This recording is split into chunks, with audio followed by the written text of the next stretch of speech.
여러분 안녕하십니까? 3월 30일 월요일 KBS 아메리카 뉴스입니다. 오늘 첫 소식입니다. 미국 국가안보국 본부에 차량이 돌진했습니다. 경비대가 즉각 총격을 가하면서 차에 타고 있던 한 명이 숨졌고 테러와 관련이 있는지 현재 수사가 진행 중입니다. 워싱턴 김성진 특파원입니다. 미국 수도 워싱턴 인근 메릴랜드주 포트미드에 위치한 미국 국가안보국 본부에 어젯밤 차량 한 대가 들이닥쳤습니다. 차량이 본부 진입도로 검문소로 돌진하자 경비대원들은 총격을 가했습니다. 차량에 타고 있던 남성 2명 중 1명은 숨졌고 다른 1명은 중상을 입었습니다. 검문소 근무 중이던 경비대원 1명도 부상을 입었습니다. 미국 NBC 방송은 차량에 타고 있던 남성들이 여성 복장을 하고 있었고 총기와 마약류도 발견됐다고 보도했습니다. 미 국가안보국과 미 연방수사국 FBI는 이 같은 보도 내용에 대해 확인을 해주지 않고 있습니다. 미국 국가안보국은 국방부 소속으로 해외정보 전담 기관이지만 광범위한 민간 통신 정보를 수집해 무리를 빚어왔습니다. 국가안보국 본부 건물은 앞서 지난 3일에도 총격을 당해 미 연방수사국의 조사가 진행 중입니다. 수사를 진행 중인 FBI는 지금까지 수사 결과 이번 사건이 테러는 아닌 것 같다고 밝혔습니다. 워싱턴에서 KBS 뉴스 김성진입니다. 미주 지역 한인 노래방들을 상대로 한 저작권료 소송이 본격화되고 있습니다. 저작물에 대한 합당한 권리 행사라는 주장과 영세한 업주들을 향한 특정 업체의 횡포라는 주장이 맞서고 있습니다. 윤범수 기자의 보도입니다. 한인타운 내 노래방과 단란주점 업주들은 오늘 공동 기자회견을 갖고 저작권료 소송을 제기한 엘로임 USA 측을 상대로 공동 대응에 나서겠다고 밝혔습니다. 업주 측은 그동안 엘로임 USA 측이 노래방 기기 내 저작권료 징수를 명목으로 15,000달러 이상의 권리금과 월 500달러가 넘는 금액을 일방적으로 요구해왔다고 주장했습니다. 15,000불, 어떤 업소는 또 25,000불, 목돈으로 주고 다달이 420불에서 600불까지 본인들이 책정을 해서 아울러 엘로임 측이 주장하는 노래방에 수록돼 있는 3,700여 개 곡에 대해 실제 저작권을 갖고 있는지 여부에도 의문을 제기했습니다. 업주 측 변호사는 현재 관련 법정 소송이 진행되고 있는 가운데 업주들을 향한 엘로임 측의 회유와 협박이 계속 이어지고 있다고 주장했습니다. 만약에 지네들이 맞다 하면 소송을 하고 변호사들끼리 합의를 하면 이제 one thing. 근데 그렇게 안 하고 법원 소리도 없이 그냥 이메일 보내고 찾아와가지고 어포인트먼트 안 하고 협박하고 무선물 주고 그거는 아닙니다. 반면 엘로임 USA 측은 정당한 절차를 밟아 한국 내 해당 곡 원작자 회사들로부터 미주 지역 내 저작권 권한을 양도받았다고 강조했습니다. 앞서 수년 전부터 노래방 기기를 사용하는 업소들을 상대로 계몽을 펼쳐왔으며 당초 저작권료도 기기 한 대당 60달러로 책정했지만 소송으로 이어지는 과정에서 부득이하게 청구 금액도 올라가게 됐다고 주장했습니다. 그분들도 인정해야 될 거는 라이센스 값을, 피를 내본 적이 없어요. 그게 중요한 거죠. 그 음악을 운영하면서 라이센스 피를 어떻게 안 냅니까? 아무리 말씀을 드려도 그 이야기를 믿질 않으니까 저희가 할 수 있는 거는 법정에서 법을 통해서 저희의 권리를 이게 진짜 합법이냐 불법이냐를 저희가 받으려 하는 겁니다. 앞서 지난 12월 1일 가주 연방법원은 엘로힘이 타운 내 별 노래방을 상대로 제기한 소송에서 12만 달러의 배상금을 책정하며 원고 측 일부 승소 판결을 내린 바 있습니다. 하지만 당시 소송은 피고 측이 참석하지 않아 결석 재판으로 진행됐으며 배상금도 원고 측이 청구한 3천여 곡 315만 달러에서 21곡에 대한 침해만 인정됐습니다. 현재 엘로임 USA 측은 정식 재판 이전에 약식 재판을 통해 빠른 판결을 이끌어내겠다고 밝혔습니다. 반면 업주들 측은 향후 정당한 절차를 통해 저작권료를 지불하겠지만 엘로임 측의 이번 요구는 사실상 협박과 횡포로 대응하겠다는 입장입니다. KBS 뉴스 윤범수입니다. LA 빈민가에서 노숙자가 경찰 총에 맞아 숨진 사건이 카메라에 잡혀 큰 논란이 됐었는데요. 이번엔 북가주 지역에서 노숙자가 사설관리 요원으로부터 무차별 폭행을 당하는 장면이 역시 카메라에 잡혔습니다. 특히 이 관리 요원들은 일명 친절대사로 불리고 있어 논란이 커지고 있습니다. 노승욱 기자의 보도입니다. 북가주 버클리시의 한 골목, 노숙자로 보이는 남성과 유니폼을 입은 남성이 큰 소리로 언쟁을 벌입니다. 유니폼을 입은 남성은 몇 마디 욕설을 듣자 극도로 흥분한 나머지 노숙자를 향해 주먹을 날립니다. 노숙자는 힘없이 쓰러졌지만 일단 시작한 주먹은 멈추지 않습니다. 유니폼을 입은 또 다른 동료는 폭행을 말리기는커녕 또 다른 노숙자의 접근을 막는 데만 급급합니다. 폭력을 행사하고 방관한 이들은 다름 아닌 버클리시의 친절 대사. 방문객들을 환대하고 도시의 안전을 책임지는 것이 이들의 임무입니다. 특히 이들은 정당방위였다는 거짓 보고까지 해서 폭행을 당한 노숙자들이 오히려 살상 무기를 사용한 폭력과 협박 행위로 현재 기소된 상태입니다. 하지만 당시 폭행 현장을 담은 비디오가 유튜브에 공개되면서 친절 대사들의 거짓말이 드러났고 폭행을 행사한 남성은 결국 해고됐습니다. 지난 2012년도에 시작된 버클리시 친절 대사 프로그램은 건물주들의 자비로 운영되며 현재 20명의 친절 대사가 활동하고 있습니다. 이번 사건을 계기로 관계 당국은 프로그램의 교육 강도를 높이고 친절대사 지원자들의 신원 조회도 강화하겠다고 밝혔습니다. KBS 뉴스 노승욱입니다. 통근열차 안에서의 집단 폭행과 여성에 대한 무차별 폭행 사건이 미국 사회에 큰 충격을 던지고 있습니다. 주위에 많은 사람이 있었는데요. 아무도 말리거나 피해자를 도와주지 않았습니다. 김한주 특파원입니다. 통근 열차 안에 앉아있던 승객을 청년들이 무자비하게 폭행한 뒤 달아납니다. 폭행 전 용의자들은 지난해 경찰의 총에 맞아 숨진 흑인 청년 마이클 브라운에 대해 어떻게 생각하냐고 물었습니다. And I responded, I was too tired to think about it right now. And he stood up and next thing I know, he sucker punches me right in the middle of my face. 피해자는 콧등이 찢기고 손에 뼈가 부러졌습니다. 하지만 주위의 승객들은 지켜보기만 했습니다. I think it was disgusting that people were sort of laughing and smiling about it. No one offered to help. No one attempted to call 911. 한 남성이 앞으로 뛰어나가 들고 있던 스케이트보드로 여성을 내리칩니다. 일행들은 쓰러진 여성을 일으켜 세운 뒤 다시 폭행합니다.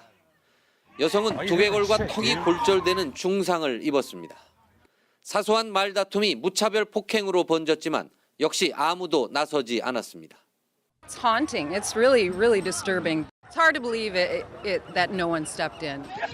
목격자가 많을수록 죄책감도 분산돼 범죄를 방관하게 되는 이른바 제노비스 신드롬은 1960년대부터 미국의 사회 문제였지만 여전히 뉴스 전파를 타고 있습니다.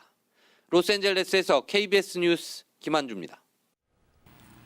뉴욕 맨하튼 이스트빌리지 폭발 화재 사건의 원인은 한인업주가 운영하는 스시업소의 문제가 아니라 해당 건물주가 불법적으로 가스를 도용하다 발생한 사고인 것으로 밝혀졌습니다. 뉴욕 김일강 통신원이 취재했습니다. 가스 폭발로 화재가 발생한 뉴욕 맨하탄 이스트빌리지의 사고 현장. 그런데 이 건물은 이미 지난해 8월 불법적으로 가스를 연결하다 적발이 돼 화재 당시에는 사실상 가스 공급이 중단된 상태였다는 게 코네디슨사와 수사당국의 조사 결과입니다. 가스 공급이 중단된 이후 한인 스시업소는 영업에 지장이 있는 관계로 오히려 이 건물에서는 유일하게 합법적으로 코네디슨의 가스를 신청해 별도의 공급을 받아왔습니다. 하지만 문제는 건물주의 가스 도용. 건물주는 또 한인 스시업소로 들어오는 가스를 또 다른 배관을 이용해 불법 도용하는 방식으로 이 건물에 거주하는 입주자들에게 그간 불법으로 가스를 공급했습니다. 한인 스시업소는 사고 당일 가스 냄새가 난다며 이 사실을 건물주에게 통보했습니다. When they smelt the gas, the restaurant owner called the owner of the building, which was a major mistake. They should have called 911. We don't know what the outcome would have been. 경찰은 코네디슨사에서 검시관이 나왔을 때 건물주가 인스펙션을 위해 불법 가스관을 잠시 해체했다가 검시관이 돌아간 후 다시 가스관을 연결하는 과정에서 문제가 생겼을 것에 무게를 두고 수사 중에 있습니다. 한편 경찰은 사고 현장에서 실종자 2명에 대한 사체를 발견하고 신원을 확인했습니다. 실종자는 한인 스시업소의 종업원과 식사를 하던 고객이었던 것으로 밝혀졌습니다. 지금까지 뉴욕이었습니다. 대한민국의 국부펀드 한국투자공사가 미국 프로야구 LA 다저스의 투자를 추진하고 있습니다. 잠시 후에 관련 소식 이어집니다.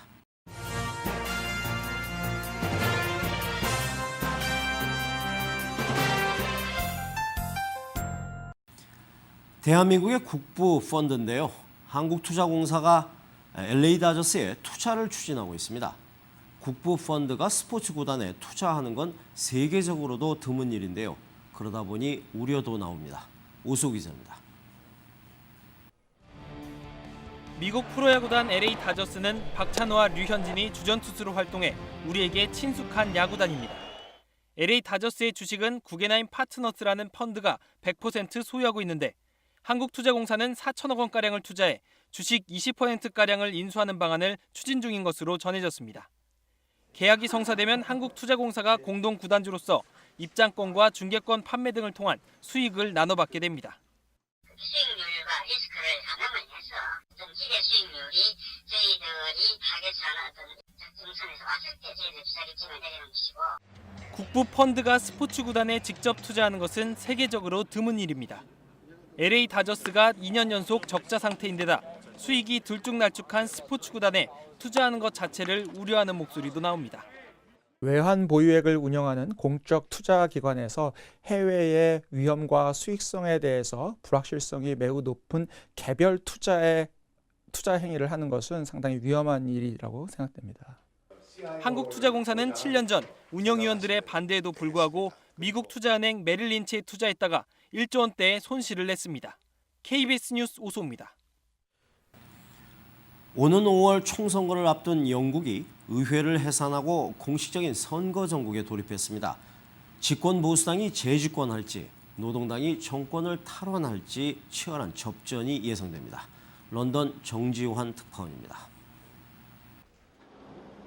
캐머런 영국 총리가 버킹엄궁을 방문해 엘리자베스 여왕에게 의회 해산을 보고함으로써 영국이 공식 선거전에 돌입했습니다. 모두 650명의 의원을 뽑는 이번 선거의 공식 선거 운동은 오는 5월 7일 선거일까지 38일간 실시됩니다. 집권 보수당은 유럽 최고의 경제 성과를 내세우고 있고 노동당은 복지 축소 등 삶의 질 저하를 비판하며 정권 탈환을 노리고 있습니다. We have more people in work than ever in our history. Builds on the great strength of British business to deliver higher wages. BBC 여론조사 결과 현재 보수당과 노동당 모두 34%로 영국 총선 사상 최대의 접전을 예고하고 있습니다. 또 EU 탈퇴 등 반유럽 정책을 표방하고 있는 영국 독립당이 연립정부 파트너인 자유민주당을 제치고 제3당으로 떠오르고 있고 스코틀랜드 독립당이 스코틀랜드 최대 다수당으로 부상할 것으로 예측되는 등 군소정당들의 약진이 예상됩니다. 이에 따라 이번 총선은 누가 승리하더라도 과반 확보가 불가능해 연립정부 구성이 불가피할 것으로 보입니다. 특히 보수당은 선거에서 승리할 경우 EU 탈퇴 여부를 묻는 국민투표를 실시하겠다고 약속해 영국 총선 결과는 EU 체제의 앞날에도 중대한 영향을 끼칠 전망입니다. 런던에서 KBS 뉴스 정지환입니다. 애플이 아이패드라는 태블릿 PC를 처음 내놨을 땐 혁신이라고 크게 주목을 받았는데요. 이제 이 태블릿 PC가 스마트폰과 노트북 사이에서 갈수록 존재감을 잃어가고 있습니다. 김희용 기자입니다. 5년 전 애플이 아이패드를 들고 나오면서 막을 올린 태블릿 시대. 노트북보다 뛰어난 휴대성과 스마트폰보다 큰 화면을 앞세워 IT 시대를 주도하는 제품이 될 것으로 기대를 모았습니다. So much more intimate than a laptop, and it's so much more capable than a smartphone with this gorgeous large display. 하지만 당초 기대와 달리 세계 태블릿 시장은 2013년부터 성장세가 빠르게 둔화됐습니다. 특히 지난해 4분기에는 태블릿 판매량이 1년 전보다 3.2% 줄면서 처음으로 역성장까지 기록했습니다. 점유율 1, 2위인 애플과 삼성전자도 판매량이 18%가량씩 감소하는 등 고전을 면치 못하고 있습니다. 애플마저 5.5인치 대화면 스마트폰을 내놓는 등 스마트폰의 성능이 계속 좋아지고 노트북은 크기와 무게를 점점 줄이다 보니 태블릿의 설 자리가 줄어든 탓입니다. 스마트폰도 폴더 형태의 디스플레이가 생길 경우에는 8인치에서 10인치 영역도 중첩이 됩니다. 따라서 장기적으로 태블릿 PC의 영역은 계속 유축이 될 가능성이 샌드위치 신세를 벗어날 차별화된 혁신이 이루어지지 않을 경우 태블릿이 빠르게 사양길로 접어들 수 있다는 관측이 나옵니다. KBS 뉴스 김희용입니다. 월요일 밤 KBS 아메리카 뉴스를 마칩니다. 시청해주신 여러분 고맙습니다.